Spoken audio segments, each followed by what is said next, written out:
One second, you're enjoying your day off. The next, your phone buzzes. A window's been broken at home. You're miles away. In 1 second, everything can change. That's why ADT's professionally installed security systems monitor your home 24/7. They're backed by the most company-operated monitoring centers in the industry, so you're always supported during an emergency. When every second counts, count on ADT. Visit ADT.com to learn more. This episode is brought to you by SoFi, the all-in-one finance app to bank, borrow, and invest. Say goodbye to account fees and give your bank balance a glow-up with a SoFi high-yield savings account. Get over 8 times the national average savings rate and an epic welcome bonus when you sign up with eligible direct deposit. Sign up at SoFi.com/SXM. SoFi checking and savings offer through SoFi Bank N.A. member FDIC. Terms apply. Adobe Firefly is the all-in-one creative studio with AI-powered image and video editing for today's creative process. Built for creators of every kind, Firefly helps you generate, edit, and experiment fast.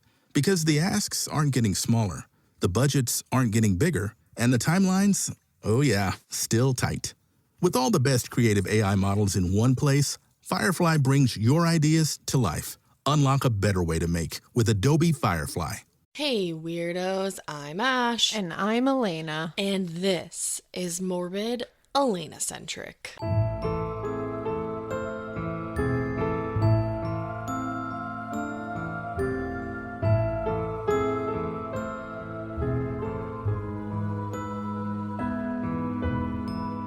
Alaina edition. Alaina exclusive, extra. Listen all about it. Hear ye, hear ye. You've all been invited.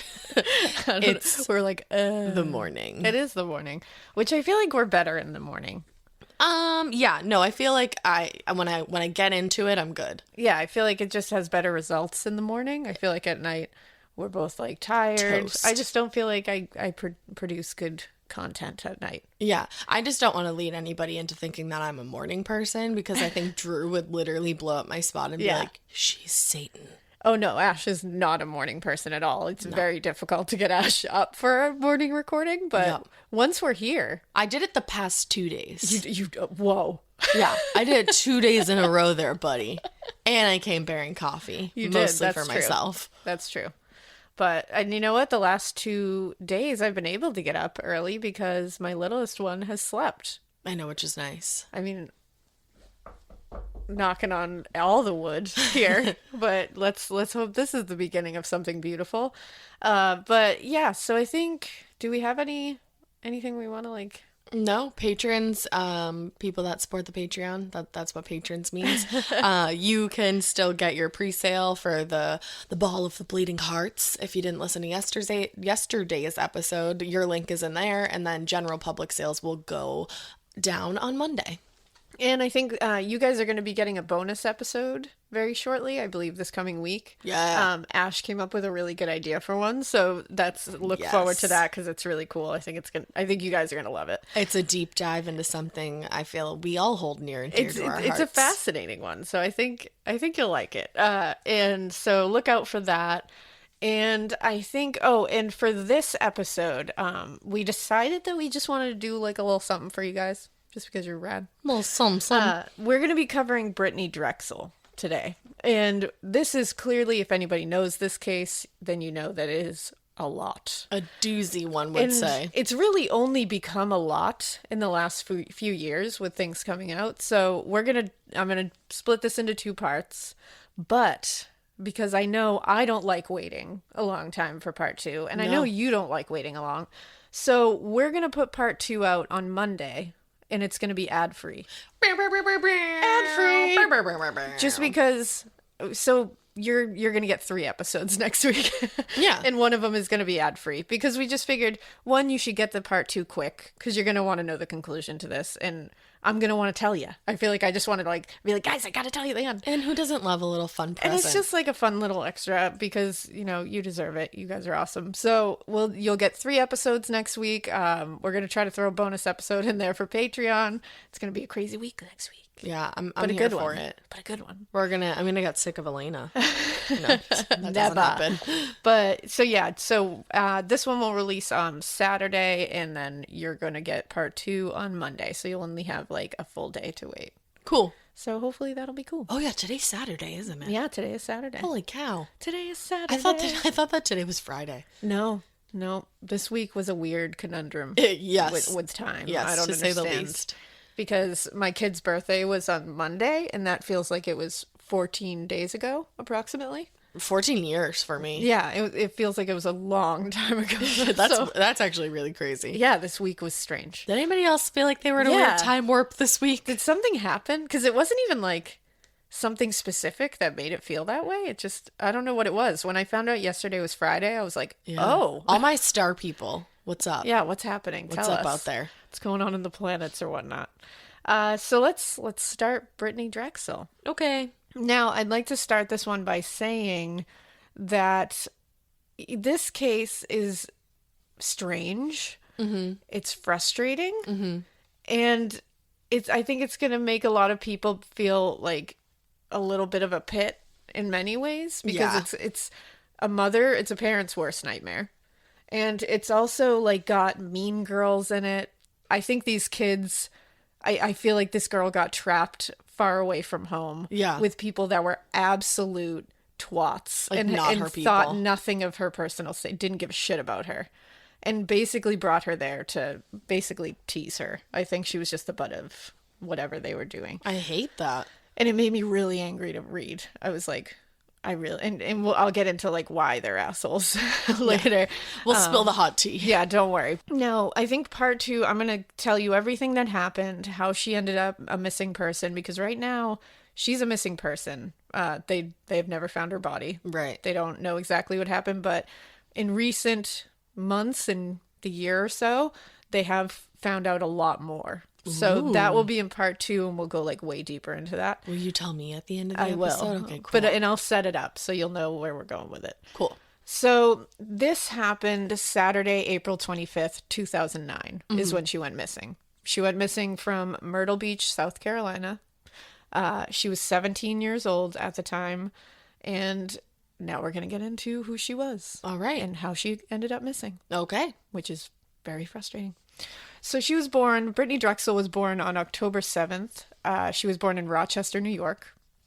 She went to school. It was like this town's name looks like it would be pronounced chili. Yeah. And I was like, it can't be that easy.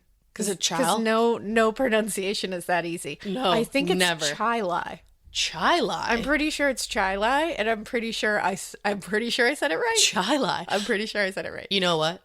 Everyone will let you know. So Everyone we'll find out shortly. will let me know. So you know what? But this one, I'm like, I think I got it, guys. Uh-oh. Now I'm nervous. She went to Chili High School. I think it's Gates Chili High School. All right. I think I said it. Chili. I think I did it.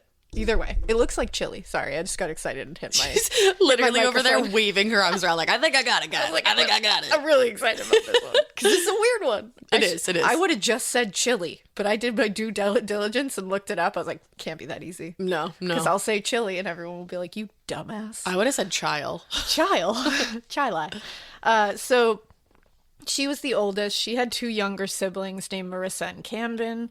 She loved them. Oh. Was a very good big sister, very protective big sister.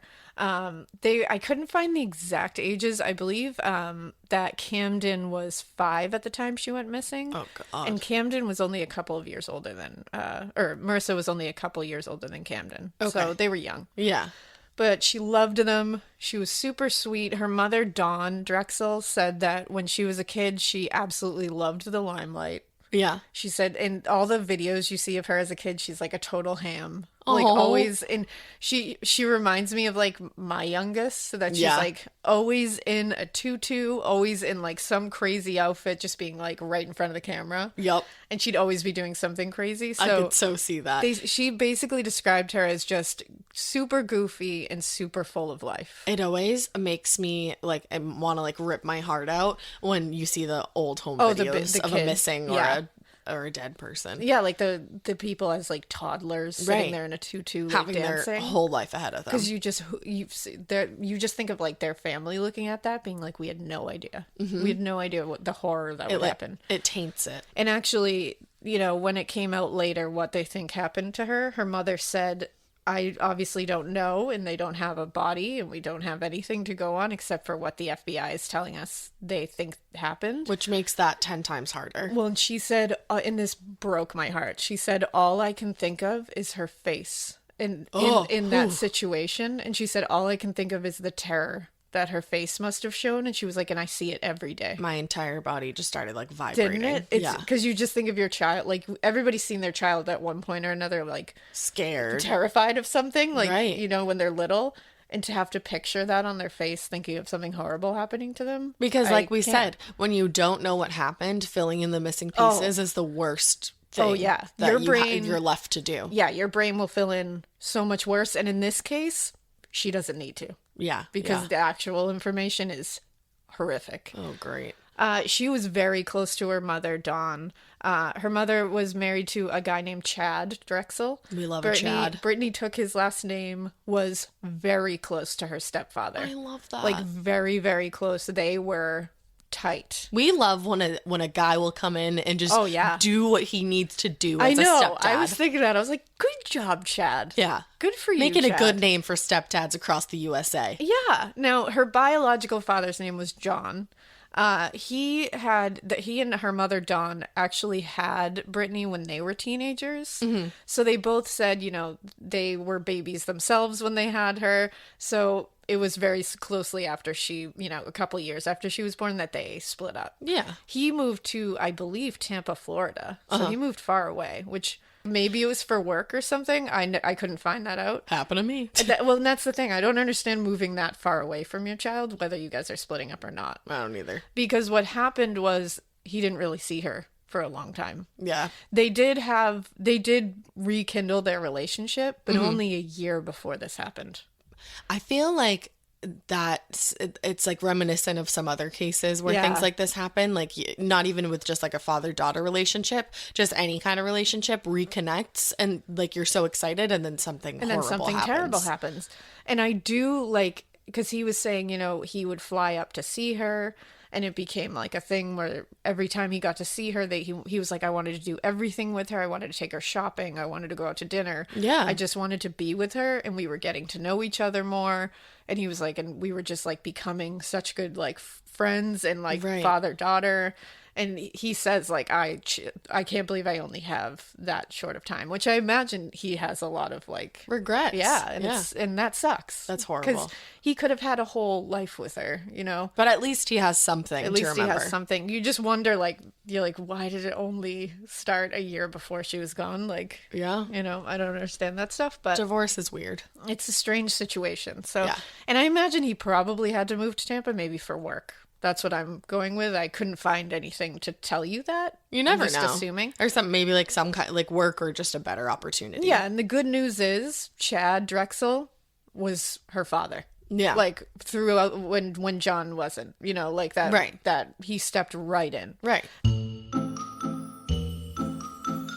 Now, unfortunately, Dawn and Chad were in the process of splitting up. Oh. When this all happened. Oh God. It doesn't seem like it was like a vicious, you know, divorce or anything like that, but it was very hard on Britanee. Right. Because again, she loved Chad. And he's been in her life since she was a little girl. This is like a biological father, you know what I mean? Like somebody you've known your whole life. That kind of divorce is like... And anytime you attach yourself to somebody and divorce is involved, like whether or not it's a biological father, mother, whatever, when you're attached to somebody and you think they're going to be gone, that's horrible. Yeah, and I can't imagine because like my parents are still married. I've never seen divorce, but like I know like it's so common that I know about a billion people. Like everybody around me has been through it. And I always think about it. I'm like, that would have devastated me. Like, I can't imagine. I was like stoked when my mom divorced my stepdad. I was like, wow, like finally About happened. time. Jesus Christ, sister. And then I was like, bye. Bye. Babe. But it's like, if my parents got divorced, I would be really sad. Oh my So God. No, never. I can imagine it would be a really traumatizing thing. Now, something that's interesting about Britanee is that she was blind in her right eye. Oh, I didn't ever know that. Yeah. I know like bits and pieces of this case. I never knew that. Yeah, she had something called PHPV, which is persistent hyperplastic primary vitreous. And it's congenital, so you're born with it. And it happens in utero, the primary vitreous and hyaloid vasculature, which is the major blood supply source to the eye. It doesn't regress. Oh, okay. So the primary vitreous is like it's like a jelly behind your eyeball, and it usually regresses once you are formed, like in embryos, Right. or in fetuses, excuse me. And people with PHPV have bad, like hazy vitreous that stops light from passing to the back of the eye Because it never goes away. because the vitreous isn't it's not supposed to like totally go away. It's just supposed to like regress and their vitreous stays and is also just like shitty vitreous. So it's like very, very cloudy. yeah, almost. it's like scarred and it's cloudy, so it stops light from going to the back of the eye, and that makes the vision blurry at the very least. Oh, okay. And then obviously can cause blindness. And in her completely. case, she was totally blind in the right eye. And it can often be seen in premature babies. Oh, okay. But I don't know if Britanee was premature. She was a very petite girl. Yeah, so maybe. But I don't know if she was premature. Nothing has said that. And it's mostly unilaterally present, like in Brittanee's case, only in one eye. Right. It's very rarely in both. But it was just interesting. I was like, oh, I didn't That know is. that. And I guess she wore contacts that like helped stabilize, because part of the thing that will happen is when your eye is blind in that eye, the muscle is going to weaken because you're not used to like focusing in on something, so the eye can drift. And she was wearing like corrective contacts that would like keep it in place. Oh, okay, cool. So she, like I said, she was very petite. She was 5 feet tall. Wow. She was barely 100 pounds, like just a little girl. Goals. Yeah, very tiny. And 5 feet tall is very, like, I'm 5'1.5". So You're essentially short. 5 feet tall. So short. I like to add the 1.5. But yeah, very short. Yeah. So I feel her. She was a star soccer player in high school at Chilai High School. Chila. At Chilai.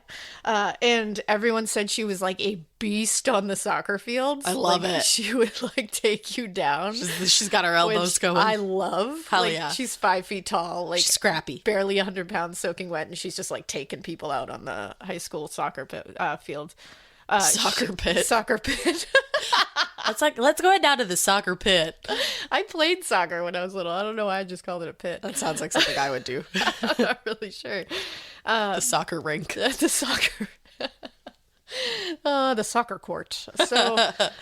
So she also, if you look at any photos of Britanee, it is very clear that she loved fashion. Yes. She was very much a fashionista. She was very into clothing, makeup, hair, very much an Ash Kell, if you will. I'm like dancing. I'm She like, is. Britanee, me She is. too. You would have loved Britanee, I feel.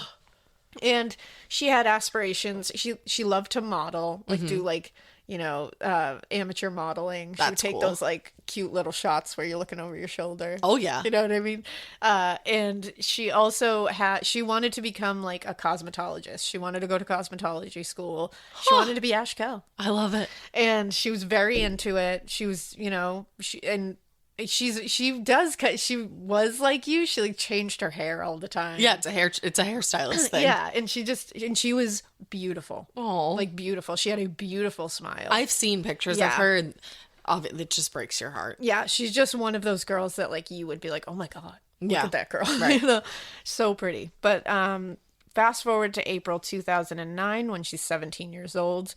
She's a junior in high school at this point. And like I said, her mom, Dawn, and her stepfather, Chad, starting to go through a divorce. She was and the house was going into foreclosure. So Oh, wow. they were going to be moving out of the house. A lot of changes. There's a lot on her plate. Not happy changes. It's not like you're moving out of the house because you want you of your own volition. Right. You're being forced out of your house. Right. And I'm sure knowing about, financial struggle and knowing what's going on with her parents, it's like, that's a lot. And at 17, you're already going through the crazy Everything. 17-year-old stuff. She did have a boyfriend, John Greco, who...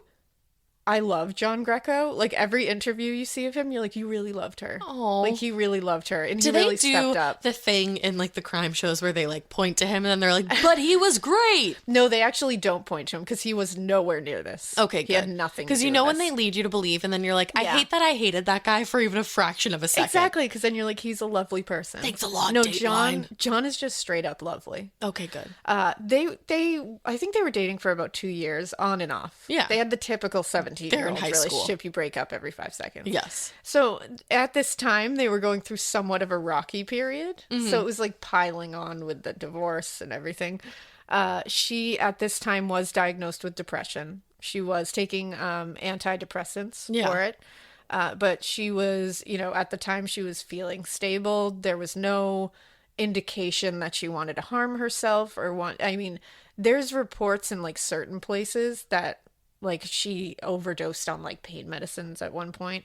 That's not substantiated. I've seen it like reported in other things and I'm like, maybe don't do that because like they've never confirmed that. Yeah. And I just don't think that's cool to like just be like, meh.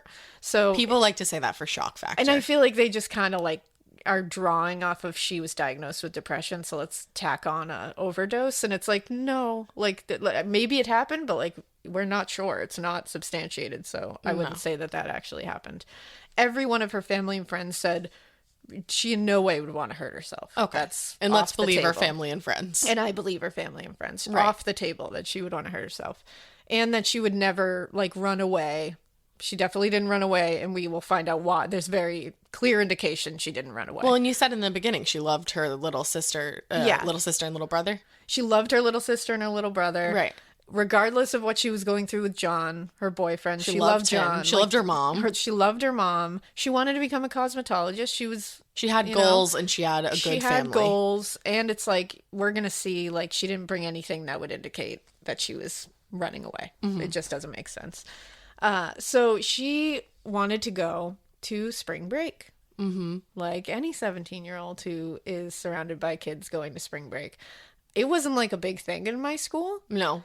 It just wasn't. So Some people went to spring break. yeah, but some people did, but it wasn't like, I guess in this high school, tons of kids from her class, like it was a thing. yeah, like a Laguna Beach kind of thing. Literally. Like, we just did a crime countdown episode. I don't know when it's coming out. I know, I was but thinking of that. Yeah. Yeah, and it really was like that. It was like all the kids go to spring break. They all go to Myrtle Beach or like somewhere around I think there. it depends on like your class, because I remember like when I was a sophomore, the senior class, I remember everyone was talking about going away, but then when I was a junior and a senior, like it was only like basically like the very rich kids that were like, I'm going to Cabo. That was literally ours. It was like it just wasn't a thing. I think it's also your proximity to a place to go. Yeah. We're in Massachusetts. I mean, she was in New York though, right? Where you gonna go? But technically they're like what 14 hours out of Myrtle Beach where she is. So yeah, it's I like, guess that's true. They're a little closer. It's a little closer, I guess. Like it's technically like a little over a day drive. Right. So it's more realistic than like driving from Massachusetts to like Florida or somewhere. Yeah. It's just I mean, yeah. So a ton of kids from her school were going to be going. So of course she wants to go. Especially with everything going on, I think she just wanted to get away. I think she needed a vacation. She needed a little vacation. And so the problem was it was mainly, like always, the senior class that was going. That's usually what it is. Typically. She was a junior, so she wanted to go with older kids. And her mom was like, no. And these girls that she wanted to go with, she wasn't friends with, really. She just kind of like was acquaintances with them. And they invited she her? didn't know them well. And they were all over 18. Oh. So- yeah, so that's why her mom said no. Yeah, and she asked her mom tons of, she was persistent, and she made like a PowerPoint presentation. pretty much, and they got in fights about that. I mean, it was a big deal, because, I mean, it was, of course, you're 17, you want to do something, your mom says no, you're going to start screaming. Like, press your belly button, like- and then you get mad at your mom because she won't let you. There you go. Yeah. And Dawn, I give it to her, because it must be really hard. I'm terrified of the day that you have to repeatedly say no to something like that, and they flip out and you don't know what, like, And you've got two that will be working together. And you got to stay strong. Mm-hmm. And it's like, that must be really hard. So I give Dawn a lot of credit. And Chad was on, even though they were going through like their split, Chad was on Dawn's side and and backed her up and was like, no, like we don't. And their reason was, one, you don't know these girls. Two, I don't know these girls. Right. They're older. And then they're older than you. And there's no adult supervision. You're 17 years old. And her mom, Dawn, said, something bad's going to happen, Brittany. I don't want you going. Oh, God. Like, she knew. She said, I knew from the second that she was like, if she went, I was like, no, you're not Spring going. break is dangerous.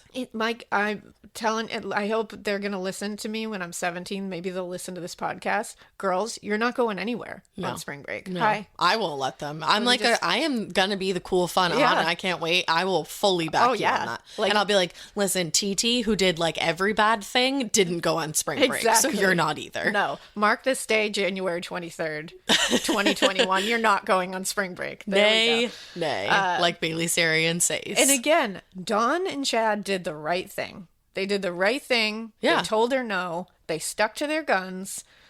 And this is just what happens is really out of anybody's control. Well, and what I hate is like when Dawn is saying something bad is going to happen, in her mind, she's probably thinking like, you know, something like bad, like alcohol poisoning. Exactly. Or like you'll get like, you won't be able to go into a bar and you'll get like arrested for like a fake ID, something like that. Something like that. Yeah. Not life or death. Exactly. She's not thinking you're going to get plugged off the street and never seen again. No. But so, you know, Brittany finally, after really hammering her mom about this, finally gave up and seemed to give up and was like, fine. But she was plotting. Mm-hmm. So she said to her mother, okay, fine. But can I stay a few nights at my friend's house in Rochester? Mm-hmm. And she was like, okay, you can stay at your friend's house in Rochester, but I want to talk to their mom. Yeah.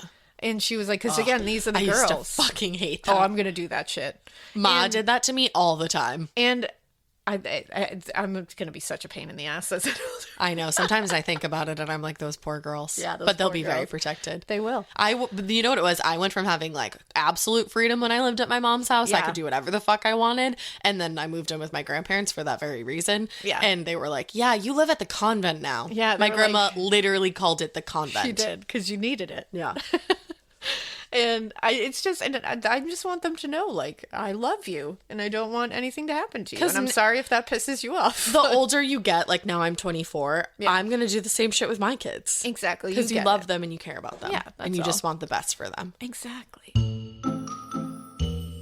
1 second, you're cleaning the gutters. The next, the fire alarm's blaring. Smoke billows out the window.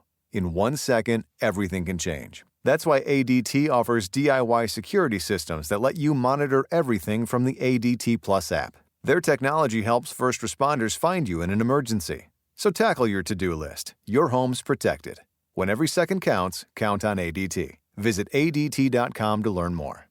Hi, Ryan Reynolds here for Mint Mobile. Are you looking for a beach read this summer? May I suggest your big wireless bill? It's got suspense, mystery, a slightly flat, emotional arc, and a shocking twist where you realize you've been overpaying the entire time. Fortunately, though, Mint's story is better. Every plan, $15 a month. Even unlimited. That's it. Happy ending, 0 tears. Give it a try at mintmobile.com/save. Upfront payment of $45 for 3 months, $90 for 6 months, or $180 for 12-month plan required. $15 per month equivalent. Taxes and fees extra. Initial plan term only. Greater than 50 gigabytes may slow when network is busy. See terms. So she was going to stay at and she was saying, I want to stay with these girls at their house in Rochester. They're not going to go. So she was like, can I talk to their mom? And she was like, sure. So she talked to someone on the phone who she thought was a mom. Turned out it was one of the friends pretending to be a mom. Wow, she must have been good. Yeah, because I feel like Dawn knows her shit. Yeah, right. And this girl must have been good. And what was actually happening was she and these girls were going to Myrtle Beach, and they were just going to lie and say they were in Rochester the entire time, staying, because they were only planning to go to Myrtle Beach for a couple days and then drive home. Yeah, it's about a 14-hour drive. So they were planning, you know, I'm just going to call mom and text mom and tell her I'm doing things during the day, and then we're going home at night, and she'll never know. Yikes. This sounds like exactly a scheme I would have plotted up back in the day. 100, but you wouldn't have been able to do this.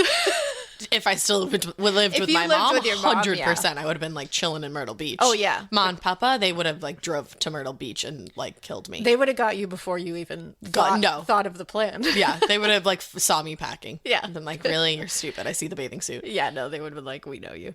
But yeah, so she's on her way to Myrtle Beach now. Her boyfriend, John, knew she was going. Okay. He knew not to tell her parents. Obviously. But of course, he's, they're all 17 here. Yeah, whatever. And she said, she was just, and she had told him, like, I'm not going to do anything. I just need I need to get away for a couple days. I want to go to the beach. Like, you know what's going on with me. And she actually wanted him to come. And he wanted to come, but he was like, I can't get out of work. I have to stay. So he was bummed, she was bummed, but he was like, go without me, like, have fun. I wish he didn't have to go to work. I know. And I feel so bad because he probably is like, survivor's guilt. If I was there, would this have happened? Yep. Probably not. Things like this is just always like, what could have been always, if this happened? Always. So she was calling her mother the entire way down there, texting her, saying she's in Rochester. At one point, she said, oh, hey, Mom, just going back to a friend's house to watch a movie tonight. Yeah. Can hang out. And it's like, Dawn thinks of that now, and she's like, and now I know she was on her way to Myrtle Beach. Oh, and that's God. a bummer. That must be a bummer. Yeah. So on Thursday, April 23rd is when they arrived in Myrtle Beach. She was with these girls. They're all over 18. These girls' names are Alanna Lippa and Jennifer Oberer are the two like main girls that she was going to be staying in the hotel room with. Mm-hmm. They were also with Jennifer's brother, who was also Alanna's boyfriend. His name is Phil Oberer. And they were with Jennifer's boyfriend, Urquhart Ozturk. Okay. I mean, they're all dicks, so. Yeah. But yeah, his name is Urquhart Ozturk. And again, they both had their boyfriends with them, so I think she was meant to bring John, and so she was kind of the odd man out with that.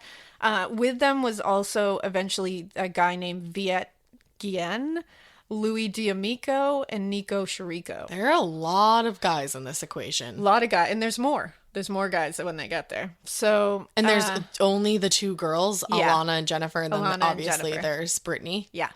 Okay. There's a lot of shady things happening here. That's weird. Yeah. That's very weird. A lot of shady things. So, I wouldn't feel comfortable going to I wouldn't this. want to.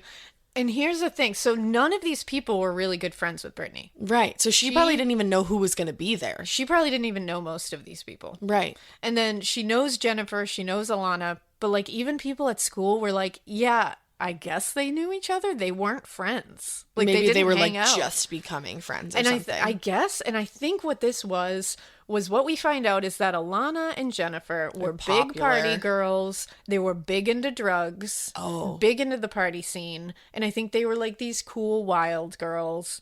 And I think Britanee was just trying to be part of the crowd. Well, and she was going through like the most trying time that like when you're in high school, like you're either going to try to figure out how to get through it or you are going to party through it. Exactly. And I think she just was trying to fit in with them. Yeah. And she was like, oh, these cool older girls want to take me to Myrtle Beach. Right. And these two older girls really took advantage of that and they treated her like shit.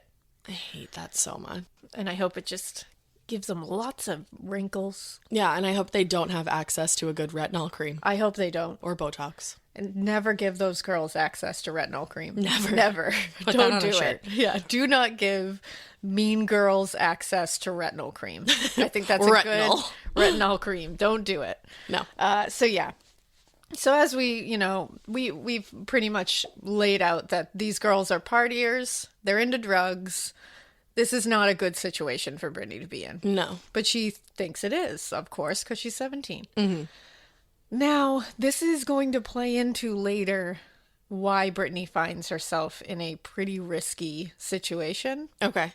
So hang on to that. So they were staying at the Bar Harbor Hotel on North Ocean Boulevard, which there's like a main strip, which is like Ocean Boulevard, and it's like where all the things are. Right. Like I think everybody... It's like every town like this, like it's place, because destination. It's like prime time for spring break. Yeah, like all the hotels and resorts and bars and clubs are all on this one strip. It's like designed for that. Exactly. So they were staying pretty close to that. So that night they went to a club and it's called Club Kryptonite. I'm obsessed. Google what this club looks like. Oh, because when I Googled it, I was like, no. Oh, God. First...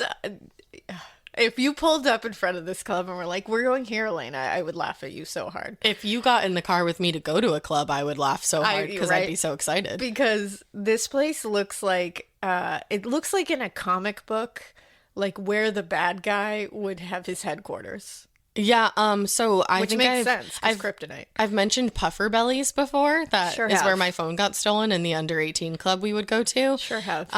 That's pretty much what I'm picturing because it does look like where the bad guy would have his headquarters. It does. And a few of our listeners were like, I've been to puffer bellies. Correct. Yeah, like you are very correct in that So assertion. if you've been to Club Kryptonite, let us know if you agree. Yeah, because Club Kryptonite, not only in name, because that's a perfect name for a bad guy's headquarters. It is. It looks like it. It just looks cartoony and just like crazy. I want to Google it. You gotta Google it. I'm gonna Google it. I was like, what? But I also don't go to clubs. I mean, I've gone to clubs in Boston, which are old buildings. Like they don't look like like clubs in like where like it would be like in Miami or like Myrtle Beach. Yeah, I would assume they look very different in Boston. And I was just not a big clubber anyways, so you weren't? This is all very new to me. So they went to this club. Now, she was 17. Is it right? It's permanently closed. Yeah, I thought it was closed. I wasn't sure, but yeah. I'm trying to find what it like. It's crazy looking. Oh, wow. Yeah. Okay. Yeah, that's a lot. Yeah. So, right? Doesn't that look like a place where a bad guy would have headquarters? You know what it looks like? What? Which is the same thing as a bad guy headquarters, and don't come at me. Looks like a Scientology building. It really does. It looks like a very cartoonish Scientology You're building. right, it does. Yeah. It truly does. It just looks very ominous. Are those elephants on the top? What is that? Right, I was confused. I don't know what elephants have to do with kryptonite, but I'm not really sure. I don't know if those are. No, it's just like a weird. Yeah, whatever. it's very It's not strange. important. It's just weird. Either way, she went to this club where she met up with a 20-year-old guy named Peter Brozowitz. Okay. She knew this guy. Oh, She why? knew this guy from Rochester. Oh, okay. They had known each other for a couple of years. They were friendly. Sure. They at least knew each other. Sure. So they were seen at this club, hanging out. And he was with 4 dudes as well. So A lot of guys in this scenario. we're adding 5 more guys onto this. And we already have about 5. And we already have a lot. So I mean, maybe it's just like the nature of being a woman. You're like, that's a lot. Maybe it's that I just don't trust straight white males. Well, and that's just a lot. Like that's a lot. And if I knew them all, Yeah. like we used to live in Quincy, Right. And there was all of John's guy friends. Like I know all of them. It's different. I would of course feel comfortable around all those guys.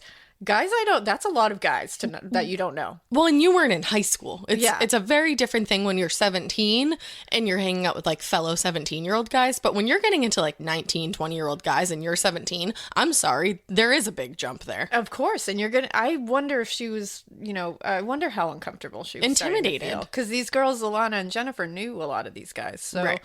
I just feel for her. I do feel too. like this is starting to become a scary situation. So far, nothing bad is happening, but these guys with him are Keith Cummings, Matt Abrams, Anthony Schmizzy, I know they called him and Schmizzy. Phil Watson. I know he they went by definitely call Schmizzy. him- Yeah, he's Schmizzy. And if no not, I'm way. disappointed. Yeah, if not, I don't know who then I'm even more sus if they didn't call Yeah. him that. But they all hung out. As far as, everything's reported, nothing wrong. Okay. Everybody had fun. I believe there's photos from this night where they were all like hanging out and, having fun. She's in some of the photos. Right. Peter. Okay. Peter, pumpkin eater. Yeah. Had a wife and couldn't keep her. He is a lot. In what regard? So I beg you to go look for his little clip on the Dr. Phil show. For some reason you can't find the entire interview. It's like all taken down. Weird. But probably I was because able, ongoing I investigation. think that's what it is. But you can find little snippets of it, and Peter is whatever you're picturing Peter Brozowitz to be. He is. He's a 20-year-old club promoter. So whatever you are, Nope. Yeah. Say no more. Whatever you're say picturing, no more. just go with that. Because Say no more. are you picturing a giant collar inside of? Are you picturing a giant collar in an opened button shirt You that's know- opened far too low. You know what makes me want to dig a hole and just like live in it forever is that I dated a club promoter. Yeah, I remember And that. I'm just picturing that scrawny motherfucker. Yeah. And I remember being like, Ash, really? Yeah. Really? I'd like Well, this Peter's that. a big He's got, collar and an open shirt. like the big like blue collared shirt. An with, like, the update. giant Oh my god. collar. An updated Paul Snyder. Exactly. And okay. it's like open far too low. It's silky. Very tan. Yup. Very slicked hair. Very like I'm pretty. Leather And white shoes. Yeah, it's a lot. And he's 20. So the reason I'm like bringing him up in that interview is he has been cleared of any wrongdoing, but he doesn't come off good, in my opinion. Mm-hmm. I'm still sus. I mean, about club these promoters people. rarely do. I'm sus, but it's the way he like talked about. I don't know. So what they were doing in this interview, like obviously later after she went missing, was they were trying to have him like allow him to tell his side of the story and like what he knew. Because he was a suspect at one point, I'm He assuming. was a person of interest at Sure. one point, and we'll definitely get into that. But it was the way like he talks to Dawn Drexel in the interview. And he basically tells her, like, you know, because Dawn Drexel at one point is like, why didn't you stick around? Like, why weren't you with my daughter instead of letting her, like, walk alone, you know, at places? Like, she was just asking things like that. And he basically is giving her attitude and being like, she said I'm fine. So I let her go. And it's like, maybe don't talk about her like that to her mom. Like, don't make it seem like she's this little bitch. Well, and to her that's like mom. any mom is going to ask those questions of Yeah. somebody that was last with their daughter, I'm assuming. Yeah, and he says things like, you know, that he wasn't there to babysit. It wasn't his responsibility. And it's like, okay. Wow. All right. So I'm like, wow, you're all very cold for having hung out with this girl that went missing within an hour of hanging out with you. And you're also not babysitting. Like, you just take care of your friends. That's the thing. I'm like, what? So it tells you all you need to know about how these kids did not give a shit. Yeah, the about her. dynamic They of were not the- there to help her. They were not there to look out for her. They were there to deal with her. And then the girls were there to try to make her life miserable. Mm-hmm. So, yeah, so that's great. Now, Peter said they had been friends. He confirmed that they had been friends for a couple of years. Okay. So he was like, and we like knew each other. We didn't like hang out all the time, but like I knew her. In the friend group, probably. Yeah. And later, Dawn Drexel did say she believes that she had met Peter at one point during those 2 years. So Friday, April 24th. This is the day after they arrived in Myrtle Beach. Because remember, the night before went fine. Yeah. No incident. She was texting her boyfriend already the morning after saying, I'm not having fun. Oh, no. She was already saying that she's not getting along with the girls. They're like leaving her out. They're picking on her. 3 is not a good number. Yeah. She was being, you know, she was spending a lot of time alone. Oh. She was like walking down the strip downtown on Friday, like alone at one point. What the fuck? Yeah. Those other girls never should have let her, but they weren't her friends. I'm like, why did you invite her? They didn't give a shit what happened to her. Yeah. But I think it's shitty because she was saying like they were like kind of like they were like bullying her. Yeah, I was Like- going to say, it sounds like it. Yeah, like they were literally doing things just to be a dick to her, and they keep doing things. Do you just to know be a dick anything to that her. they were like saying to her? Well, there's one instance, and it's going to come up in a second, where they are clearly doing things just to be dicks to her. Okay. I think they were just being mean to her. They're just like, mean You know girls. how like those assholes can be. Yeah, yeah. Like we've all like I remember like thinking you're hanging out with like cool girls and thinking you're part of the crowd, and they really, and maybe not everybody knows this feeling, but like and suddenly realizing you're there to be the butt of the joke. Yeah. And that is the shittiest feeling. Yeah. Like this. Adobe Firefly is the all-in-one creative studio with AI-powered image and video editing for today's creative process. Built for creators of every kind, Firefly helps you generate, edit, and experiment fast. Because the asks aren't getting smaller, the budgets aren't getting bigger, and the timelines, oh yeah, still tight. With all the best creative AI models in one place, Firefly brings your ideas to life. Unlock a better way to make with Adobe Firefly. Hi, Ryan Reynolds here for Mint Mobile. Are you looking for a beach read this summer? May I suggest your big wireless bill? It's got suspense, mystery, a slightly flat, emotional arc, and a shocking twist where you realize you've been overpaying the entire time. Fortunately, though, Mint's story is better. Every plan, $15 a month, even unlimited. That's it. Happy ending, Zero tears. Give it a try at mintmobile.com/save. Upfront payment of $45 for 3 months, $90 for 6 months, or $180 for 12-month plan required. $15 per month equivalent. Taxes and fees extra. Initial plan term only. Greater than 50 gigabytes may slow when network is busy. See terms. Because I wondered that too. I was like, why did they invite her? But people like that do things like that. Kind of girls, especially like that kind of teenage girl, like if you're that kind, you'd like that. It's part of your it's part of your day. You that thrive you off need of it. someone to be a dick to. Like I remember the girls that like I've mentioned before, the girls that like horrendously bullied me in school. Yeah. I remember one day, and I thank my mom every day for this. One day I remember they invited me to come over one of their houses because they were all there. Yeah. And they invited me over like 8 a.m. Mm-hmm. And I was so excited. And I asked Mom, I was like, can I go? Please, can I go? Can you bring me? Because Mom you're was like, it's finally over. Like, I'm in. I was like, cool. They're going to like want to hang out with me. And Mom was like, no.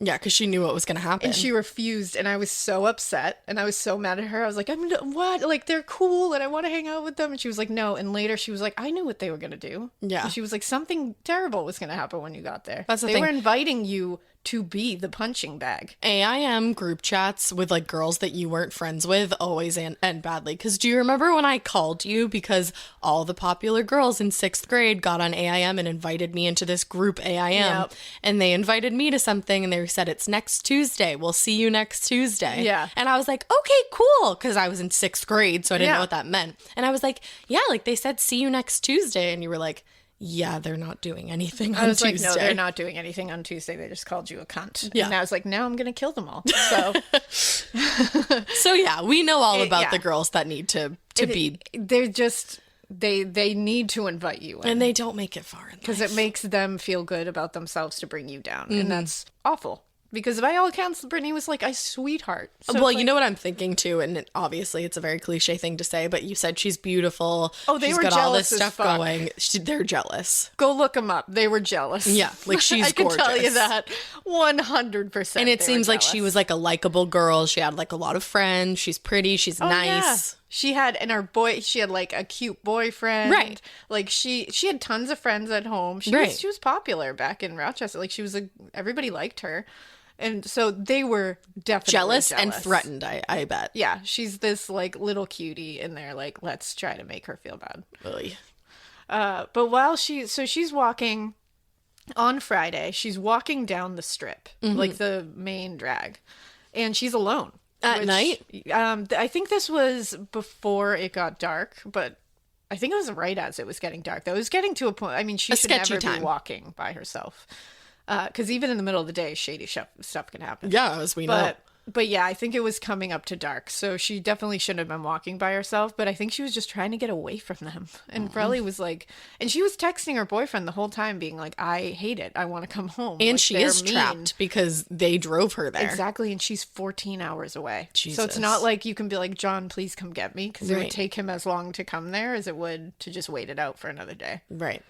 So you're really stuck, and that sucks. And you can't call your mom. So she's walking down the strip, and apparently, like, when she was walking down the strip, she did start getting, like, a lot of creepy dudes, like, commenting at her and, like, whistling at her. Of course. And just being pigs. Uh-huh. And, like, because apparently they can't just, like, shut the fuck up and, like, look at a pretty girl and Right. not open their fucking mouths. So, yeah, so they decided to make her incredibly uncomfortable. Well, and while think she's about the walking down. characters on this strip at this, like, during yeah. spring break. Like, these are Tourist season. not the finest people. Any and all people are coming in there. So it's like, you don't know. So she's getting uncomfortable, and she saw a younger guy, like her age. Mm-hmm. And she, you know, he seemed like a nice guy. So she just kind of like walked up to him really quick and was like, can you just walk with me? Because I'm like, Freaked out. Like, I'm freaked out. This guy was a nice guy. Okay, you made me And really fucking no, he was nervous. a nice guy, and he said absolutely, I'll walk with you, like no problem. He was visiting for spring break as well from the Midwest. Yeah. so he's a Oh, Midwestern okay, all right, guy. all Yeah, right, I so feel better. I think she could tell, so she was just like, We love a Midwestern face. Yeah, and it's a friendly face. It You is, can it just- is. yeah. Don't you know? So she just could tell. Yeah. So he walked with her. She ended up having him like come. Nothing happened, but she had him come back to the hotel and like hang for a little bit because the girls weren't there. Yeah. So there is cell phone video that he took of her just like sitting on the bed, like laughing and like talking to him. Okay. And like a couple more videos of her like on the balcony and like talking to the like they're just talking to each other. Yeah. according to him, nothing happened. Like, nothing. There was no. Well, these girls are being really mean to her, and then she meets a nice, like, I think Midwestern she just boy. wanted a friend there. Yeah, she just needed a moment to have fun. Yeah, I think she just wanted an ally. Yeah. That's all. And it was, when I said it wasn't dark, I was mistaken. It was dark when she was walking, because I believe this video, you can see that it's like 10:30 at night. Oh, that okay. He's in there. So I believe it was around the 9-something hour that she was walking. Okay. So when she went missing, he immediately came to the police and was like, I met her. Like, here's the cell phone video. I can tell you where she was. I can tell you she wasn't happy with the girl she was staying with. And, like, he was literally like, you can polygraph, like, whatever you need from me, I will give you. A Midwestern sweetie. Right? And he was completely cleared. Good, Like, good, completely good. cleared. They didn't think anything was wrong with him. Now, and again, he was the one who brought the information to the police. He could have just pretended that didn't happen. So that happened. Everything was fine. Saturday, April 25th, the next day, Britanee decided to go down to the beach near the hotel with Peter and those other 4 guys. Mm-hmm. She hung out there. It was around noontime, I think. So they just hung out at the beach. Everything seemed fine. Yeah, regular spring break shit. Yeah, Peter drove her back to the hotel at one point, and she left her flip-flops in his car. Mm-hmm. Now, around 2 p.m., her mom, Dawn, called her. Mm-hmm. And Britanee told her she was at the beach, because she was. Mm-hmm. And it was hot in Rochester. So Dawn was like, oh, she's at the beach with friends. Yeah, like, there's makes a beach sense. here. Whatever. So she was like, okay. So she didn't say anything. She was just like, oh, okay. Like, she didn't further be like, what do you mean you're at the beach? Yeah, it's not weird. And the last thing she said to her mom was, Mom, I'll see you tomorrow. I love you. Fuck. Yeah. Which is like, ugh. Mm-hmm. Now, nobody, we don't have like her movements every minute of that day. No, of course not. But around 8:15 p.m., we know she left her hotel, and cameras show Britanee walking on the main strip on Ocean Boulevard. Alone again? Alone again. And they show her texting. And we found out later she was texting John in the moment. And she was also texting Peter. Okay. And she was texting Peter, I believe, because she left her flip-flops in his car. And She's like, I need those back. So she went to the boys. She was on her way to the boys' hotel, which was the Blue Water Resort. Cameras at the hotel show her, like, there's CCTV footage of her, like, walking into the lobby and going to their hotel room. Okay. Now, she went into their room, likely to get the flip-flops back. She only spent about 10 minutes in there. And then she was gone. Like, so she really did come just to get that. Okay. Every time I think we're getting to, I know, I'm like, and okay, like, and then she never left the hotel room again. Exactly. So what happened was, apparently, according to Peter and all the guys and her cell phone records, the reason she was only there for 10 minutes is because when you see her, she's wearing black shorts and like a multicolored like top that you would wear on vacation in 2009. Yeah. And so she was apparently in there talking to them, and she was getting text messages from Jennifer, one of the girls. Yeah. Jennifer was being a dick and had loaned her those black shorts and then was like, I want them back now. Okay. So she literally let her leave and walk all the way to this other hotel. And then when she got there, was like, you need to come back right now. I want my shorts. Ew. And they were apparently like fighting about it. Like Jennifer was like being an asshole about it. She's like, well, Brittany's probably like, dude, you just said I could wear them. And like, then you waited until I went like walked somewhere. Now you're like, and not even like when you come back, I'm just going to take them. No, come now. right. I like- don't care what you're doing. Bring Okay. them back because I want to wear them out. So she's like, I got to go walk back to the hotel and bring her these pants and get a new pair of pants. So she was texting Britanee the whole time about it. And Right. they all confirmed it. They Right. could all see it. Now, so she goes and walks back. She's walking back to the hotel. Now, why did none of them walk with her? Because Or why did none of them drive her? They had a car. Yeah. Why would you let this girl at 8:48 p.m. walk back down the strip? Because guys like that don't give a fuck. These were not her No. friends. And according to Peter, when he talked to Dawn Drexel, he was like, I offered. And she said, I'm fine. And left. And I was like, well, even if she said, I'm fine, like you're saying it, Which I don't think is true. even if she said it like that, it was because she was upset. And she's probably like, whatever, like just everybody leave me alone. You should have been like, dude, I know like you're having a shitty time. Right.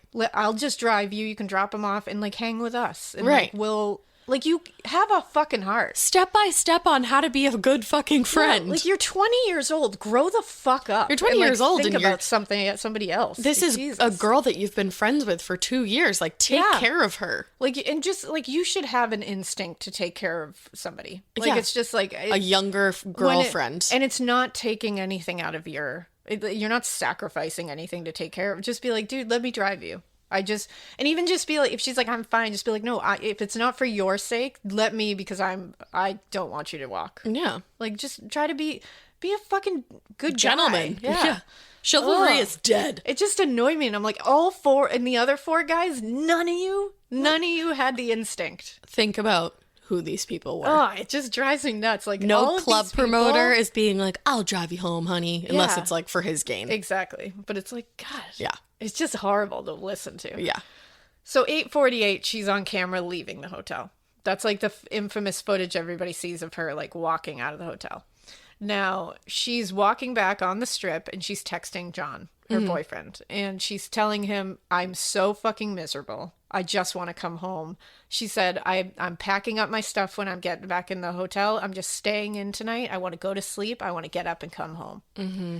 That was her plan. And my stomach just turned. And John was literally being like, I just try to have fun. Like, I'm sorry. Like, trying to be, like... supportive. Try to make the best of it. Like, you're there. I don't know. Like, I can't do anything about it. So he's just trying to help her out. And he said, suddenly, the last text from her was at 8:58 p.m. And he said, and then she stopped responding. Mm-hmm. Now, again, she left the hotel at 8:48. So only 10 minutes later, she was not responding. And do you know, like, how long this walk was? It was, like, more than 10 minutes? Yeah, this walk would have been, it was like I want to say it was like a couple mile walk. So it was longer than 10 minutes for sure. Yeah. It was like a good walk. I was going to say, that could be like a half hour. It honestly, I think it was about a half hour walk. So, wow. Yeah, so close to that. Meanwhile, probably would have been about a 10-minute drive. Oh, yeah, it would have been an that. easy drive. And so 10 minutes into their conversation, she's already stopped responding. Mm-hmm. So he's starting to freak out and he keeps texting her and he's like, Brittany, answer me. Like, what the fuck? And he's starting to, like, try tactics. Like, he's like, I'm going to call your mom and tell her where you are if you don't answer me. Like, he was like, just fucking answer me. And she's not answering. Right. And when he said that and she stopped answering, he was like, that's weird. That's weird. That is weird. Because and then he was like, does she want me to call her mom? Like, is she having that miserable of a time that she almost wants to be outed so that, like, maybe someone can get her or something? I don't know. So he calls Dawn, and this is at like 9:30 at night. Oh my God. Meanwhile, Dawn thinks that, like, she's just, like, hanging out at a friend's house, like, not far away. Yeah, and he calls Dawn and he tells her everything. And he says, like, I'm so sorry I didn't tell you, but Brittany's in Myrtle Beach and she's not answering my phone, my texts. Like, she stopped answering. And abruptly. And he said, I threatened to tell you and she still didn't answer. Like, something's wrong. And she's been having a horrible time. And of course, Dawn is, like, furious at first because she's like, are you fucking kidding me? Like, what the hell? I thought she was literally, like, a couple miles away. Right. And then she's like, oh my God, she's 14 hours away. Right. And then she was like, what do you mean she's not answering your text? And he was like, I can't get a hold of her. I've called her. I've texted her. She's not answering. So good for him too to act that quickly. Thank goodness he's, like, a good guy. Yeah. Because a lot of people might have taken a little longer and being like, oh, she's just being a bitch. Your like, high school boyfriend, you would have been. Nobody would have known. Ma still wouldn't know. She still wouldn't know. Yeah. He would have just been like, you're a bitch. And he wouldn't have, it just would have been that it. But no, John was like, something's awry here. And Johns are good. Johns as are you good. know, as I know. Are. We love a John. But then, of course, she's in full panic mode. Full panic mode, because I can't imagine hearing that. 14 hours away from your baby. And 14 hours you don't away. know if she's in danger. Now, Mom and John are calling her over and over and over. They're leaving voice messages. They said it kept ringing. It was like not shut off. Not dead. So they're like freaking out and they're getting nothing. Oh, I am like so stressed. Oh, and it gets better. Then the mom calls Alanna and Jennifer. Yeah. Because John had their cell phone numbers. Right. Because he was like a good dude and he had all this information. So he hands it over. She calls both of them. Neither of those bitches pick their phone up. And that's not even the thing, because it's like whatever, they were out. But she left them like hysterical voicemails as Brittany's mother, being like, we don't know where she is, please help me. They never answered, and to this day, they have not spoken to anybody in Brittany's family. So what is it, 11 years later now? Cunts. Wow. Yeah. How? Wow. How do you get... I don't give a shit how old you are. No. And I don't give a shit what you're doing, how you're partying. I don't give a shit. You get a hysterical voicemail from a mother of a girl that you've been treating like shit on this trip, saying nobody heard from her, and the two of you know you don't know where she is. You're not going to sit there and be like, I don't know where she is. At least just give her something. Anything. You just ignore her, and then later you don't even have to like. Were they questioned at all by police? Yeah, they were all talked to. So, Okay. but none of them felt the need to be like, we're so sorry. And all these guys, too, that they're with, like, they were questioned, too? Yeah. Okay. And I know it's insane. So that bothered me because I Absolutely. they're over 18. Yeah. So You're not a child anymore. You are well within the realm of you should know better. Mm-hmm. And if a hysterical mother is calling, leaving a voicemail, give her a call back. Yeah. Like, come on. I fucking hate high schoolers. Oh, God. I just feel so protective of Britanee. Absolutely, because we've all been in a position somewhat similar. Yeah, of course. I mean, I know, like, we've said that in another episode, and I think, like, a couple of people were like, well, I've never been in that position. And I was like, Yeah, whatever. Well, then you were that girl, so I don't know what to tell you. Well, and also, like, whatever. I'm saying we've all in this room, so. Yeah, we've all in this room. Hello. A lot of people have known this position of wanting to be cool. Yes. Wanting to hang out with the cool girls. Yes. Now, Dawn spoke with Peter, because Peter did answer the phone. Okay. I will give that to him. And he said, she left my room. 10 she minutes stayed ago. for 10 minutes.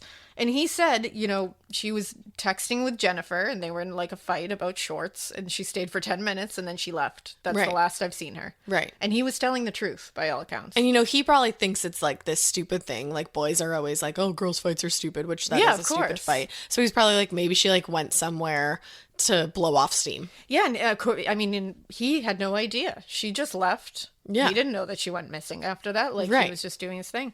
So they called the police immediately, and the police couldn't really do a whole lot right there because they couldn't really file a report until somebody had to go there to file the report. Oh. And obviously these girls aren't going to be any help. So what they did was they luckily had a family friend named John Hahn. In Florida. No, he was, they're in South Carolina. Oh. But he was in Why did I think Myrtle Beach was in Florida? I'm not really sure. I'll leave now. Wait, did you really think it was in Florida? The entire time. Wow. Yeah, I had no idea. Wow. Myrtle Beach is in... Wow, okay. Actually, Wow. You know what's wild? I've been watching a lot of Teen Mom lately, and Janelle won't shut up about Myrtle Beach. And, I know that she lived in And one of the she's from Carolinas. South Carolina. I Yeah. think. Or North Carolina. North I'm Carolina. not sure. But, damn. All right. Wow. Yeah. That's very interesting that you thought we were in Florida the whole time. Because I think of fucking spring break. I associate it with Florida. Yeah. I think that's what it yeah. is. That makes sense. But yeah, they were in Well, I'm late South to the Carolina, party. so here we are.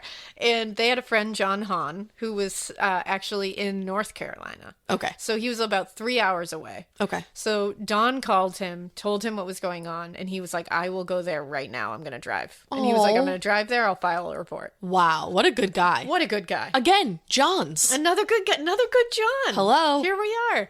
So Dawn was already on her way there. She was like, this is bad. And she said mom's intuition. Did she And drive? She said, no, I've heard two different things. I've seen that she was on her way there, driving, and then I saw that they flew. So I'm not exactly sure. Maybe the people that said they were driving to the airport. Yeah, maybe. So John Hahn went down and he couldn't find her. He looked for her, he did a brief. Because while they were coming down, he was like, I better do a search just to see if I can find anything. Right. He did find out that she had not returned to her hotel room. And he couldn't find her. Mm-hmm. He couldn't get in touch with any of those dicks. So he was like, I'm going to file a missing persons report. So I he would have did. fucking sat in that lobby until Jennifer and Alanna got there and been like, hey, what the fuck is up? Hey, What's up? How are you? what's good, Alanna and Jennifer? Literally, again, makes an appearance It in really both episodes does. this week. You know what I want to? I just want to give this family and her boyfriend and all of them such props for moving so fucking fast with this. Seriously. They were on it. And good family friends. Good family friend. The people around her, the real people around her, really did Protected her. a service by doing this. Absolutely. I was just so impressed that they were just on it. Yeah. Like, didn't wait to file. John didn't wait to call. Like, he didn't hesitate at all. He was like, I'm going to call her mom. Right. I was like, good job, guys. Good job, Drexels and friends. So John Hahn met with police while he was filing the missing persons report. And they decided to try to get in contact with the girls again. No avail. They're not answering. So they go to the room where Britanee was staying, which was room 305. The room, nobody was in there because they were all out for the night. But all their stuff was in there. They called Alanna and finally got Alanna on the phone. Oh, okay. And Alanna said they hadn't seen Britanee, and they were like, that's it. We just haven't seen her. Don't know what to tell you. What the fuck? And when police called Peter and his friends again, the friends say, yeah, like they were like, when did you first meet up with Britanee? Like, you got to tell us what the weekend has been like. Yeah, we need a timeline here. Yeah, and they said that they first met up with her Friday evening at Club Kryptonite, but it was Thursday evening that they met her at Club Kryptonite. Okay, what do you So think it could they be a mixed slip up the day? because or... I am terrible with days, so I can't tell them. I can't say that I wouldn't mess up the day, but it's also just like, Yeah. or like, you know, you just don't know. Yeah. Because it's not like this was like a week later. It was a day later. I mean, I don't know. I thought today was Friday, so it was just strange. So, and again, it could just be they've been partying a lot. They probably don't know what day it is. They also said, you know, they were like, again, we reiterate, we last saw her when she came to get the flip-flops, and that was the last time we saw her. Weirdly, the plan that night, they found out from Alanna, was that Jennifer and Alanna were going to be switching hotel rooms for the night on their last night there. Or not hotel rooms, excuse me, hotels. and So they were going to be leaving Britanee in that hotel alone. why? And Britanee had never mentioned that to John. No, So I wonder if Britanee even knew. I don't think she knew. I'm just saying. It's shady. That's That shady. is weird. And there's been no explanation given for why they were leaving and going to another hotel on their last night there. That's just, it's such a hassle too. Like there's It just makes no point sense. of that. It makes no sense. Unless you were trying to get away from her for a reason. And then the other thing Exactly. is she obviously didn't know. Yeah. 100%, because she was telling John this entire time what a horrible time she's having. That would have been a factor. Like, Exactly. she would have been like, and now they're leaving me by myself. Like I think at that point she probably would have called Dawn and been like, I fucked up, please come and get me. Or like 100%. fly me home. Yeah, I definitely think that. And then to make this even weirder, that same night around 2 a.m., Peter and his friends abruptly check out of the Blue Water Resort and left to go back to Rochester. Now, they didn't get wait. their deposit. You said at 2 a.m.? At 2 a.m., Okay. in the middle of the night, they left their hotel room and drove back to Rochester after they found out that Britanee was missing. That's weird. They left their deposit and they left some items in the room, Do you know like what? just like clothing. So they got the fuck out of there as fast as possible. And it's like when you're 20 years old, you don't leave your deposit somewhere. Like you Exactly. need that money at Exactly. 20. And as soon as Peter got back to Rochester, he got himself a lawyer, which is suspicious, but also smart. So I don't know. It's very suspicious, but it's very smart Yeah. because you were the last person to see her. You should lawyer up. I wonder if his family was like, homie, But you were it's the last also- person to see her. It doesn't look good when you leave at 2 a.m. Right after police have talked to you because there's a missing girl who you were the last person seen with her. You run out of town. Yeah. Like, you don't think you should stick around and be like, do you need me? Do you need to talk to me some more? I will say, the only thing I'll say is that at 20 years old, I don't know what I would do in that No. position. I think I probably would be like, I need to go home. Yeah. I don't know if I would leave at 2 a.m. But then you have to think about the other dinguses in that room, and they probably just Exactly. all came to a dingus conclusion. Because I would be the one in that room being like, all right, guys, It of would course look I want to weird. go home, but this is going to look real fucked up. Like, you gotta think that. Well, and then you wonder, it's like, what if she comes back to your hotel room? Like, what if Exactly. she's not gone and like she somehow gets away and And you you're know the person she feels Trusts. most comfortable with on this trip because you know she hates everybody else. So it's like, I don't know. It's strange to me. The The whole other thing thing is, is, I'm thinking about, so they knew that she was with Peter because, like, this whole thing could have been like Jennifer was texting Peter, is she there yet? Yeah. Now I need my shorts right now. Come back right now and give me the shorts. Yep. Yeah. So the next day, Sunday, Dawn Chad, her biological dad, John, flew up.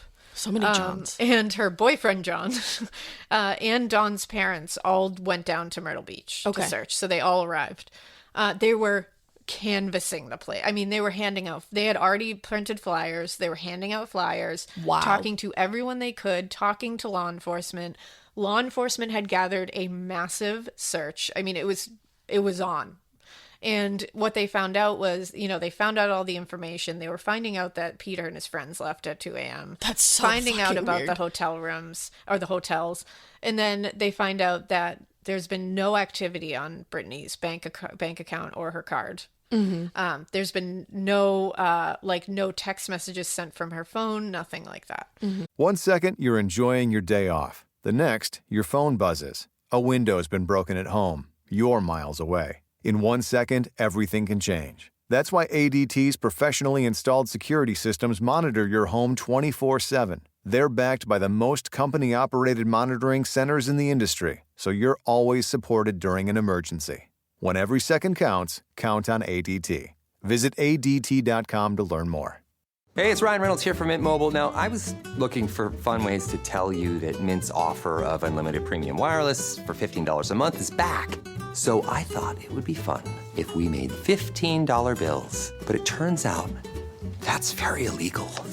So there goes my big idea for the commercial. Give it a try at mintmobile.com/switch. Upfront payment of $45 for 3 months, $90 for 6 months, or $180 for 12-month plan required. $15 per month equivalent. Taxes and fees extra. Initial plan term only. Greater than 50 gigabytes may slow when network is busy. See terms. So when Peter went back to Rochester, because at this point he's already home, like I said, he got a lawyer immediately. He was looked at immediately as a person of interest. They started looking into him. And Why? those guys, I know, I don't know. It's like not at all. Yeah, he was. I will say by May 7th, he was cleared. Okay. So not too long, he was cleared. I pretty want to know quickly. what cleared him. I want to know too, and I don't know. So, and what they found out too when they were doing this search was that she wasn't picked up. So she was picked up on the street camera going to the hotel, but she was not picked up on the street camera coming back, which means somewhere in that 10-minute period, she was gone. Like snagged. Yeah. So it wasn't, they were trying to narrow it down to where it could have happened, but there's no camera footage of it happening. Well, and the So other it's thing is going back to the shorts theory, because you think if she's snagged, like somebody grabs her, puts her in a car, this is a busy area. Yeah. So it does seem like maybe these are like the people that she has been connected with or something. Yep. Pick her up in a car, never to be seen and again. that's it. And that's the thing. It's like she vanished into thin air. Because if she was grabbed, you would think, I mean, you would we've think. heard it happen before where people are grabbed in the middle of the day, but you would think that Somebody it would would have be seen something. a show. Because it's not like this was at like 5 a.m. No, this is a pretty busy time on the strip. In the middle, everything's starting. So Well, I that's feel the like thing. people must be out. Yeah, I mean, nobody's not on the street at, like, what was it, right around 9?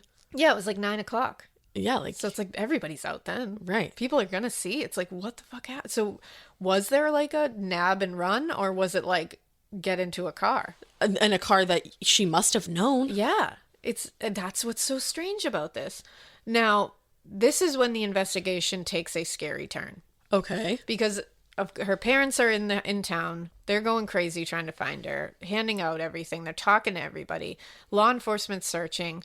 And then they're going through her phone records. They're trying to get anything they can. Right. Now, what they find out was that they need to shift to Georgetown County, which is 40 miles away. Why? And everybody's like, what the fuck? What do you mean? Did her phone ping? This is because her phone pinged at 9:27 p.m. that night, going south on Route 17. So she's moving. The phone is moving, at least. And this is on the way to Surfside Beach, which is 7 miles away. Mm-hmm.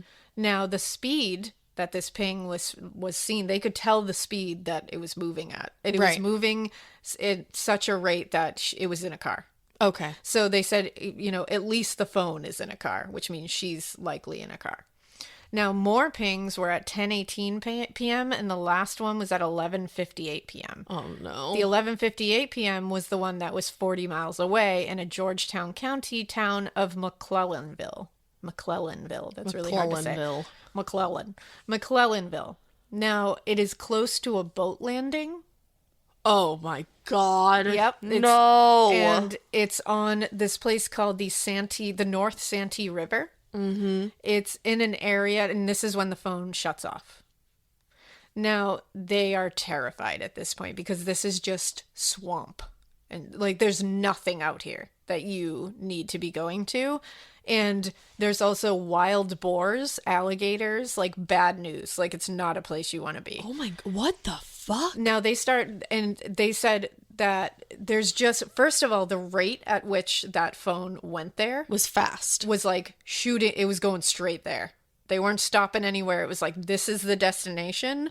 So somebody knew where they were taking. Right. I was just going to say they know the area. And it's somebody who definitely knows that area, because you're not going to find this place if you don't know where it is. And if you're not used to maybe doing things here. One is, it kind of seems like because of the boars and the alligators, you're dumping a body. It's a great place to bring someone that you never want anyone to see again. Because boars will completely, boars are scary. Gone. Yeah, boars are really scary.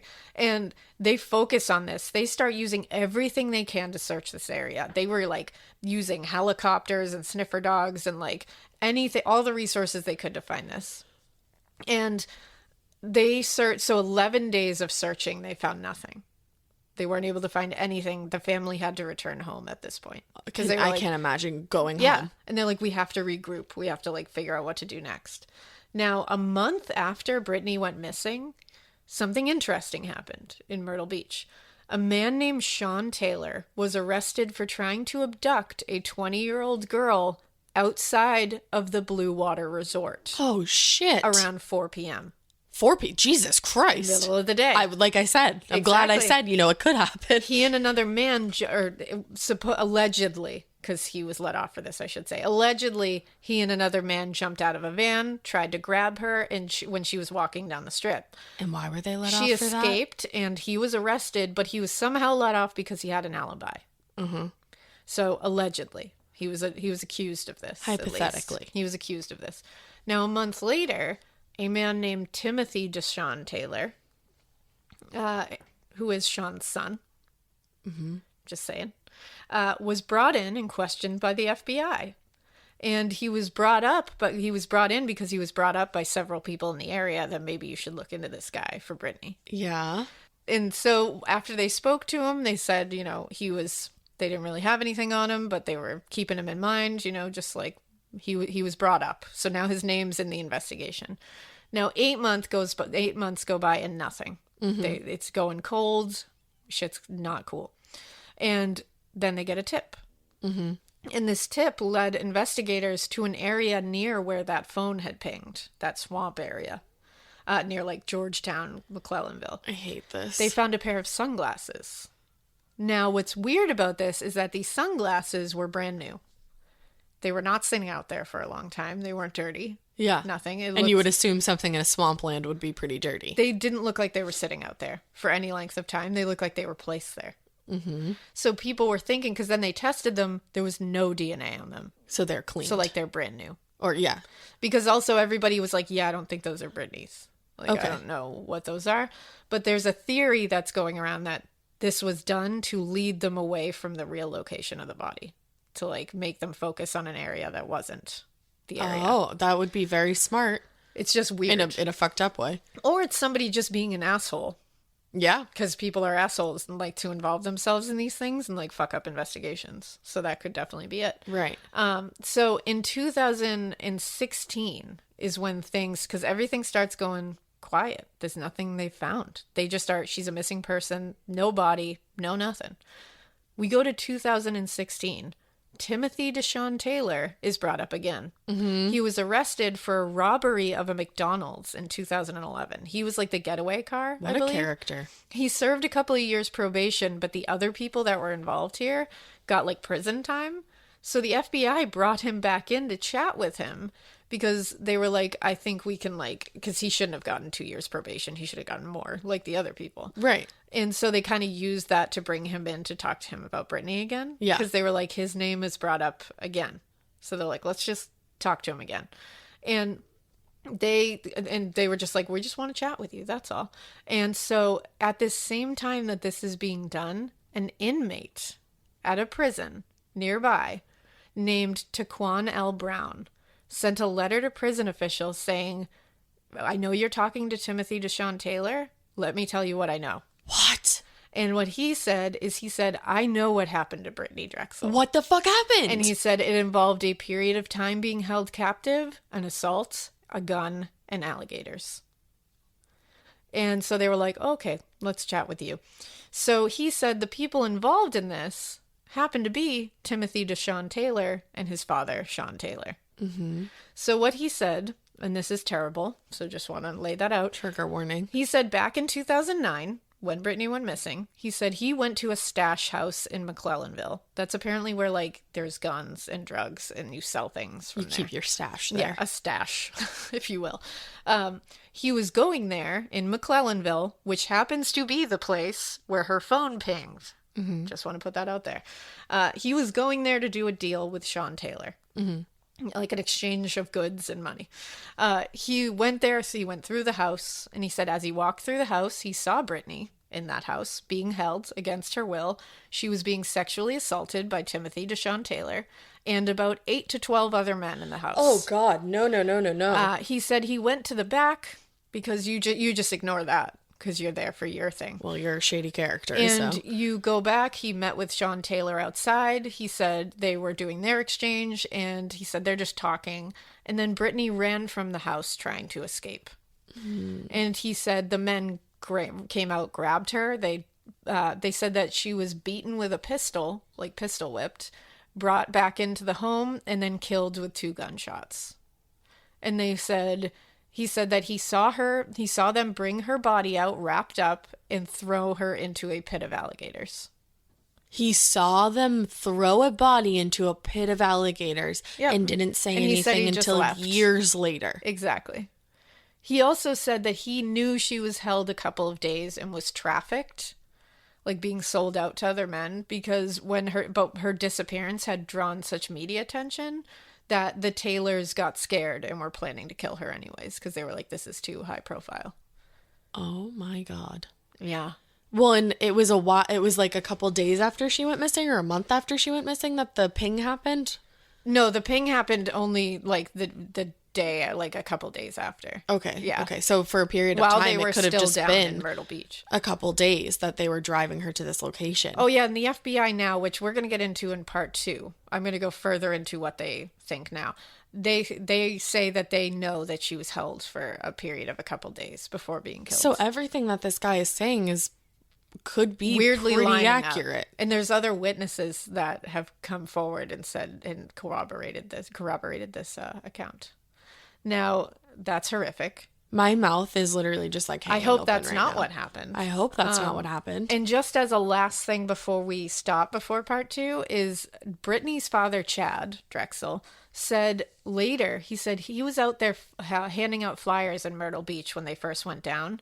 And he said he was on a dirt road and he stopped a car because he was stopping cars, like, and handing them flyers. Yeah. And he said, like, most people were taking them and being, like, very respectful. Mm-hmm. And he said he stopped this car. Oh, sorry. I keep hitting it because I'm, like, flailing. You talk with your hands. I talk with my hands. I'm sorry. It's okay.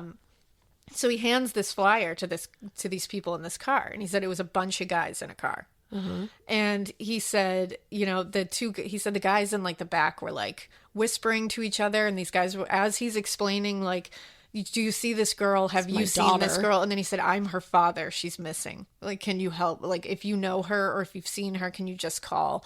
Like, we're just trying to give this to everybody. And he said the guys in the back were laughing. And he's like, it was very weird. And he said the driver took the flyer, crumpled it up, threw it at him, and then drove away. And they all were laughing as they drove away. Did he get a license plate or anything? Well, before driving off, he said he later found out from the FBI because he explained who the guy, like, what he looked like, any, like, markings or anything. Sean Taylor. And the FBI was like, that was Sean Taylor. Or Deshawn Taylor, excuse me. His son. Timothy Deshawn Taylor. What and the fuck? He was like, well, wait, how do you know? And he said, it's funny that, the FBI were like, that's funny that you bring this up to us because Timothy Deshawn Taylor told us that he met you.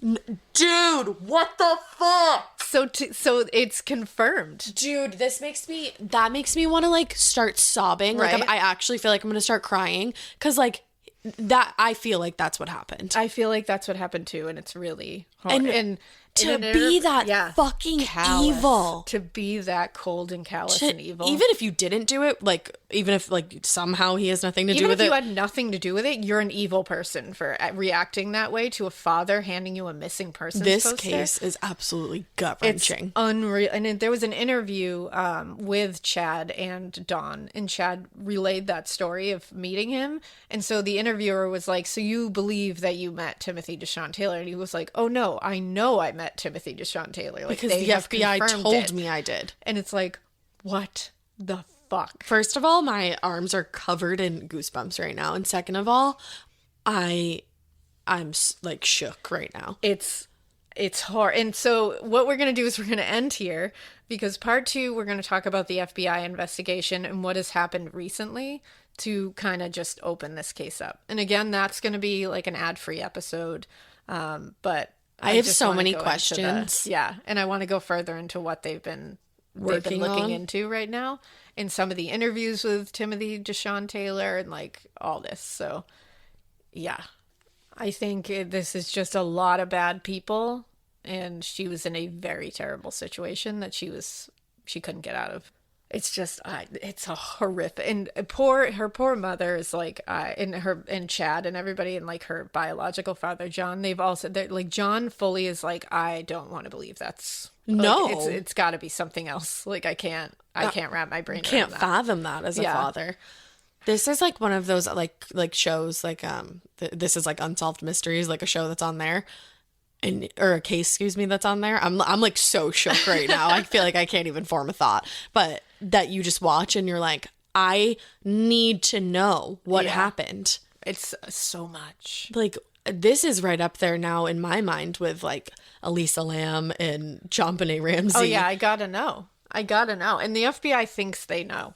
And we'll get into it in part 2, like what they think and everything. Is Timothy Deshaun in custody? Yes. Okay. So and we'll get into all that in part 2, but I need to get through it now. I feel like all of you, I need to know right now. Don't worry, it's coming within the day. Well, I'm getting it right after this. So bye. Love you guys. Follow us on Instagram at Morbid Podcast. Hit us up on Twitter at A Morbid Podcast. Send us a Gmail, morbidpodcast@gmail.com. Shop our merch, shop.morbidpodcast.com. Love you so much. We hope you keep listening, and we hope you keep it weird, but not so weird that Alaina doesn't tell you what happened right now, because I need to know. Bye. Definitely not this weird. Bye. Oh my God. Like, I have to know. Like, stop recording so I can know.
When it comes to what your family eats and drinks, you know your choices matter. You're the expert because you know what fits your life. And getting it right starts with good information. That's why America's beverage companies are sharing more information about our ingredients at goodtoknowfacts.org. No spin, no judgments, just the facts straight from the experts for more than 140 beverage ingredients. Visit goodtoknowfacts.org. Oh my gosh, have you been to Marshall's lately? They have all the brand name and designer pieces you love, but without the jaw-dropping price tags. All right, so here's the truth. You should never have to compromise between quality and price. And at Marshall's, you don't have to. Marshall's believes everyone deserves access to the good stuff. And that's why their buyers hustle around the clock to make it happen for you. Visit a Marshall's store near you or shop online at marshalls.com.